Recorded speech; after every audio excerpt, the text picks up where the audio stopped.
नमस्कार। 10th class की जो अपनी मैथ्स की रिवीजन बेस्ड जो क्लासेस हैं उसका आज का अपना ये वीडियो है। इसमें हम पढ़ेंगे चैप्टर नंबर 2 जिसका नाम है संख्या पद्धति।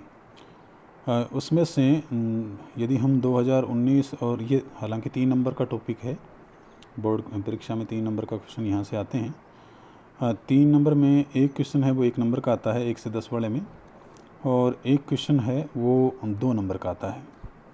2019 की बात करें तो इसमें से 1 नंबर का क्वेश्चन आया कि एचसीएफ ज्ञात करना है 68 और 119 का, एचसीएफ यानी कि महत्तम समावर्ती। और एक क्वेश्चन आया है कि 7√5 को सिद्ध करिए कि यह परिमेय है, ये 2 नंबर का है। यदि 2018 की बात करें तो 2018 में 196 के हमें गुणनखंड करने थे।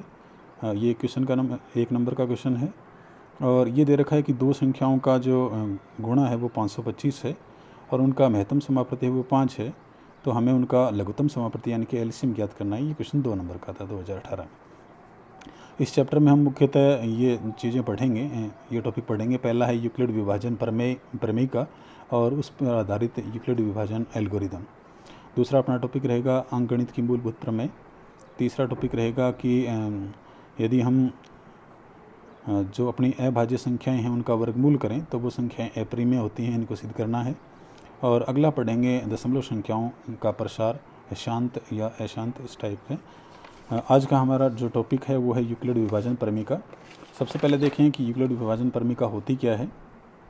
तो यदि दो कोई धनात्मक पूर्णांक ए और बी इस प्रकार हों, यदि दो कोई धनात्मक पूर्णांक ए और बी इस प्रकार हों कि यदि हम ए को बड़ा ले लें बी से, तो बी में यदि ए का भाग दें, क्यू बार भाग जाए और आर शेष बचे, तो हम लिख सकते हैं कि ए बराबर बी क्यू प्लस आर। और जहाँ आर के लिए शर्त रहेगी कि आर का मान 0 से बड़ा या बराबर, लेकिन बी से हमेशा रहता है छोटा।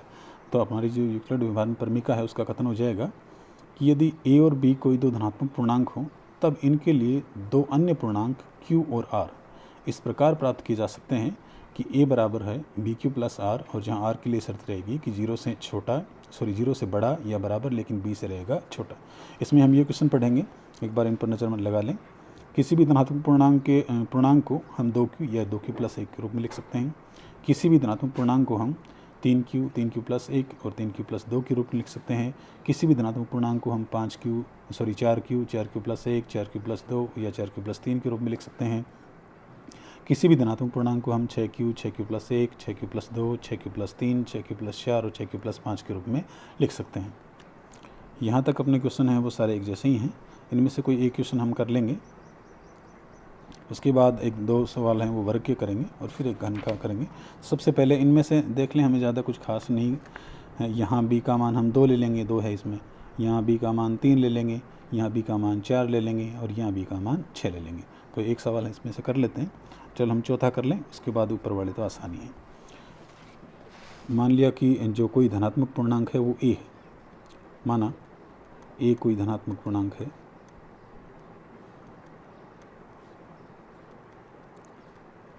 तथा b बराबर 6 कोई अन्य पूर्णांक है, तब यूक्लिड विभाजन प्रमेय से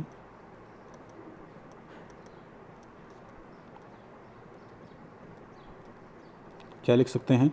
a बराबर बी क्यू, बी का मान 6 है तो 6q प्लस आर, जहाँ आर के लिए शर्त रहेगी कि 0 से बड़ा या बराबर, लेकिन b यानी कि 6 से रहेगा छोटा। तो यहाँ आर के लिए क्या क्या मान हो जाएंगे, 0, 1, 2, 3, 4 और 5। 6 से छोटा है, 5 तक जाएंगे।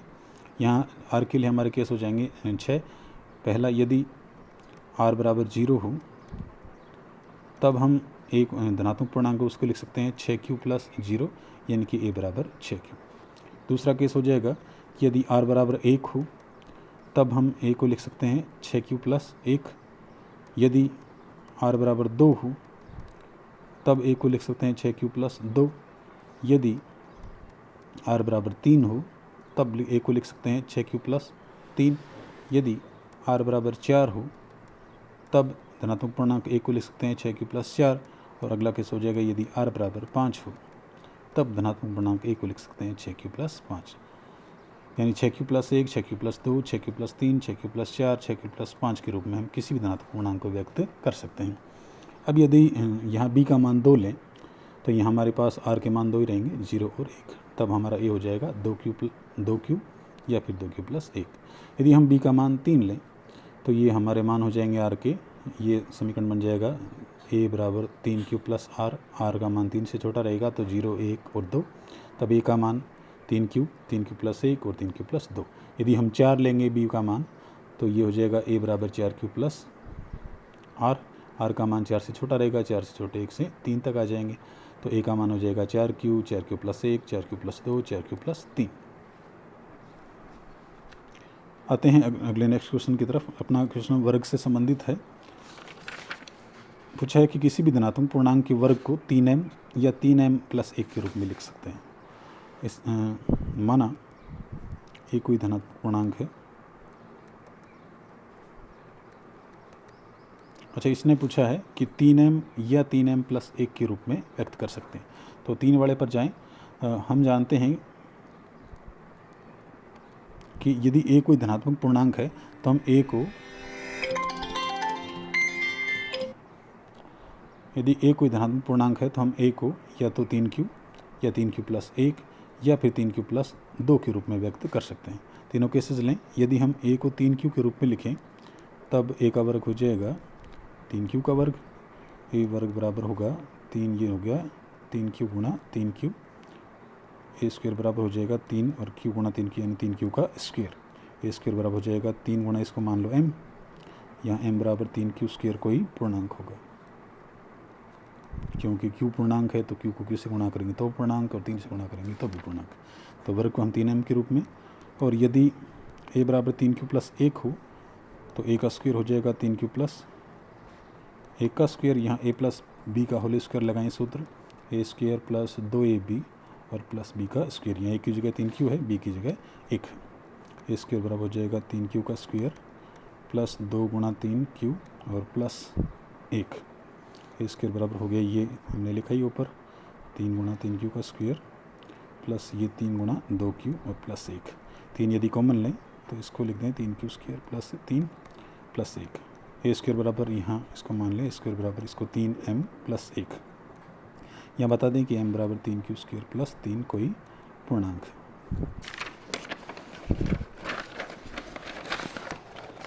अगला, यदि a बराबर 3q प्लस 2 हो तो a का वर्ग हो जाएगा 3q प्लस 2 का वर्ग। a स्क्वायर बराबर हो जाएगा 3 गुणा 3q का स्क्वायर प्लस 2 का हो गया 4 और ये 3 दूनी 6, 6 दूनी 12q। हल करें तो 3 यदि कॉमन लें तो 3q स्क्वायर प्लस यहाँ 4q और ये 4 को लिखें 3 प्लस 1। a स्क्वायर बराबर 3, ये कॉमन लिया हमने, 3q स्क्वायर 4q और ये 3 हो गया 1 प्लस में 1, इसको m मान लो। a स्क्वायर बराबर हो गया 3m प्लस 1। यानी हम किसी भी धनात्मक पूर्णांक के वर्ग को 3m या फिर 3m प्लस 1 के रूप में लिख सकते हैं। नेक्स्ट क्वेश्चन है अपना कि किसी भी विषम धनात्मक पूर्णांक के वर्ग को 8q प्लस 1 के रूप में लिखा जा सकता है। यहाँ 8 है, इसलिए हमें वो केस लेना है जिसमें b का मान 4 हो। तो एक बार कर लेते हैं। क्वेश्चन नंबर अपना 6 है। यदि a कोई धनात्मक पूर्णांक हो तब a के केस हो जाएंगे। इस विषम की बात कर रहा है तो 4 सम होता है, तो ये एक या तो 4q प्लस 1 होगा या फिर a का मान है वो 4q प्लस 3 होगा। यदि हम पहले केस की बात करें, a बराबर 4q प्लस 1 हो तो a का वर्ग हो गया 4q प्लस 1 का वर्ग। ये हो जाएगा 4 का हो गया 16q स्क्वायर प्लस 2 8q और प्लस 1। 8 यदि हम कॉमन लें तो ये 2q स्क्वायर प्लस q और ये प्लस 1। इसको यदि हम m माने तो ये 8m प्लस 1, ये m का मान हुआ 2q स्क्वायर प्लस q, कोई पूर्णांक है। अब यदि दूसरा केस a बराबर हो 4q प्लस 3 तो a का स्क्वायर हो जाएगा 4q प्लस 3 का स्क्वायर। इसको हल करें तो a स्क्वायर बराबर हो जाएगा 16q स्क्वायर प्लस 12 24q और प्लस 3 का हो गया 9। a स्क्वायर बराबर थोड़ा ढंग से हल करें इसको, ये 8 गुणा 2 लिख सकते हैं, 2q स्क्वायर, इसको 8 गुणा 3q लिख सकते हैं और इसको लिख सकते हैं 8 प्लस 1। a स्क्वायर बराबर हो जाएगा 8 यदि कॉमन लें तो 2q स्क्वायर प्लस 3q और प्लस 1 और प्लस 1 बचा, इसको m मान लो तो ये हो जाएगा a स्क्वायर बराबर 8m प्लस 1। यानी किसी भी विषम धनात्मक पूर्णांक के वर्ग को हम 8m प्लस 1 के रूप में व्यक्त कर सकते हैं। इसमें क्यों दिया है, हम 1 ले रहे हैं, इसमें कोई दिक्कत नहीं है।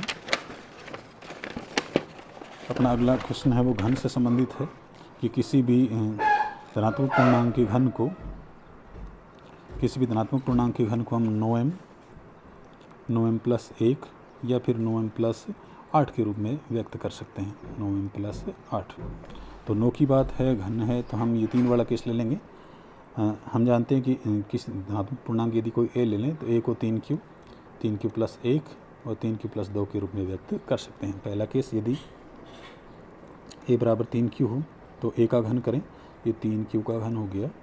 हमें 9 रखने हैं, याद रखना, तो 9 गुणा 3, ये 27 होता है वैसे, 27 q3, a क्यूब बराबर हो जाएगा 9 3 27, 9 गुणा 3 q क्यूब, तो a क्यूब बराबर हो जाएगा 9, इसको m मान लो, m बराबर है 3q क्यूब, कोई पूर्णांक है। दूसरा केस, यदि a बराबर 3q प्लस 1 हो तो a की क्यूब हो जाएगी 3q प्लस 1 का क्यूब।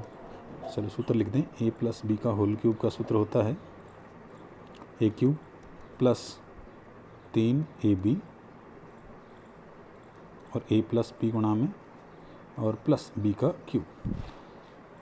यहाँ कर लेते हैं a क्यूब बराबर, a की जगह 3q है और b की जगह 1 है, तो ये 3q का क्यूब प्लस 3, a की जगह 3q, b की जगह 1, a की जगह 3q प्लस b की जगह 1 प्लस b का क्यूब। a की क्यूब बराबर ये हो गया वापस से 27 q क्यूब, इसको गुणा कर लो 9 क्यूब, ये 3q प्लस 1 और प्लस 1। a क्यूब यदि 9 हमें बाहर लेना हो तो ये हो जाएगा 3q की क्यूब, 9 यहाँ से बाहर लें, क्यूब गुणा 3q प्लस 1 और प्लस 1, इसको m मान लें, a क्यूब बराबर हो गया 9m और प्लस 1। यहाँ m को स्पेसिफाई करना है, कोई पूर्णांक है, ये मान लिख के। तीसरा केस, यदि a बराबर 3q प्लस 2, तो सूत्र से ही कर लेंगे, a क्यूब बराबर हो गया 3q प्लस 2 का होल क्यूब, a क्यूब बराबर हो जाएगा ये 3q का क्यूब प्लस 3 गुणा a गुणा b, a प्लस b और प्लस b का क्यूब, हो गया 27 q क्यूब, 9 लेना है बाहर, 9 और गुणा में हो गया 2q, 3q प्लस 2, ये हो गया 8। अच्छा, यहाँ से 9 बाहर लें तो ये हो जाएगा 3q का क्यूब प्लस 9 बाहर ले लिए हैं, 2q गुणा में 3q प्लस 2 और प्लस में बच गया 8, ये हो गया 9, इसको मान लो ब्रैकेट वाले को m प्लस 8। तो m बराबर यहाँ स्पेसिफाई कर देंगे, कोई पूर्णांक है, तो हम किसी भी धनात्मक पूर्णांक के वर्ग को घन को 9m प्लस 1 और 9m प्लस 8 के रूप में व्यक्त कर सकते हैं। अब हम पढ़ते हैं यूक्लिड विभाजन परिमिका पर आधारित यूक्लिड विभाजन एल्गोरिदम, जिससे हम HCF ज्ञात करते हैं किन्हीं दो संख्याओं का।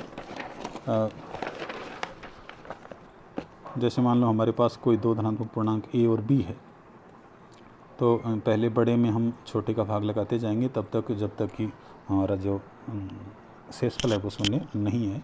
हम उदाहरण लेके करते हैं। हमारा क्वेश्चन है HCF ज्ञात करना है 135 और 225 का। तो 135 और 225 में 225 बड़ा है 135 से, तो पहले बड़े में 225 में 135 का लगा दें भाग। 225 में यहाँ कर रहे हैं, 225 में 135 का भाग लगाएं तो एक बार जाएगा, बच गया 0 और यहाँ 9, 90 बच गया, एक बार भाग गया और प्लस बचे 90। 225 में 135 का भाग गया एक बार और प्लस शेष बचे हैं 90। जिसमें एक बार भाग दे दिया उसमें दोबारा भाग नहीं देंगे और जितनी बार भाग गया उसको छोड़ देंगे। अब बचा 135 और 90। 135 और 90 में से 135 पड़े हैं, वापस 135 में फिर 90 का भाग लगाएंगे, फिर शायद एक बार जाएगा,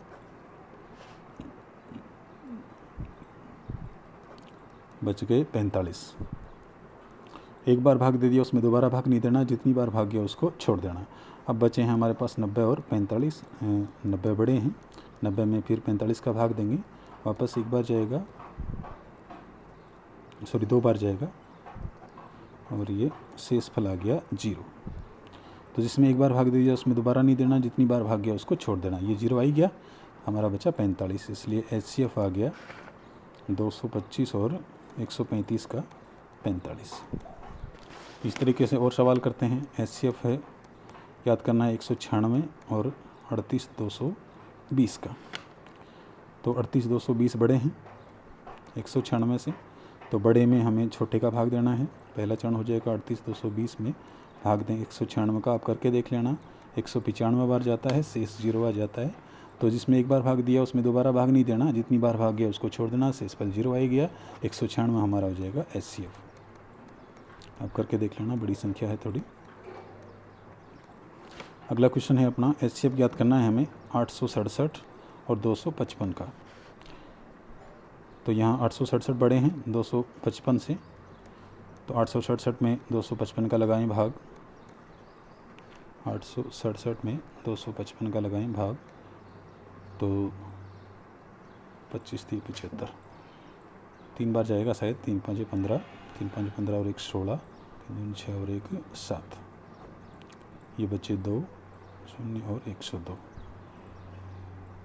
बचे 2 हैं, 3 5 15, 15 और 1 16, 6 और 1 7, ठीक है। 102 बचे, 3 बार भाग गया, शेष बचा 102। जिसमें भाग दे दिया एक बार उसमें दोबारा भाग नहीं देना, जितनी बार भाग गया उसको छोड़ देना। अब बचे हैं 255 और 102, तो बड़ा 255 है, 102 से लगाएं भाग, 2 बार जाएगा 204, बचेगा 1 और 5, 51 बच गए। कितने 255 में 102 का भाग दिया, 2 बार गया, शेष बचा 51। जिसमें एक बार भाग दे दिया उसमें दोबारा भाग नहीं देना, जितनी बार भाग गया उसको छोड़ देना। शेष बचे 102 और 51, 102 बड़े हैं, 51 से करेंगे भाग, ये जाएगा 2 बार, शेष बचा 0। 102 में 51 का भाग दिया, 2 बार गया, शेष बचा 0। जिसमें एक बार भाग दे दिया उसमें दोबारा नहीं देना, और जितनी बार भाग गया उसको छोड़ देना। ये 0 आ गया, बचा 51, इसलिए HCF 867 और 255 का आ गया 51। आज की हमारी क्लास यहाँ तक। इसके बाद हम अगला टॉपिक पढ़ेंगे अंकगणित की मूलभूत प्रमेय, वो हम दूसरे वीडियो में पढ़ेंगे।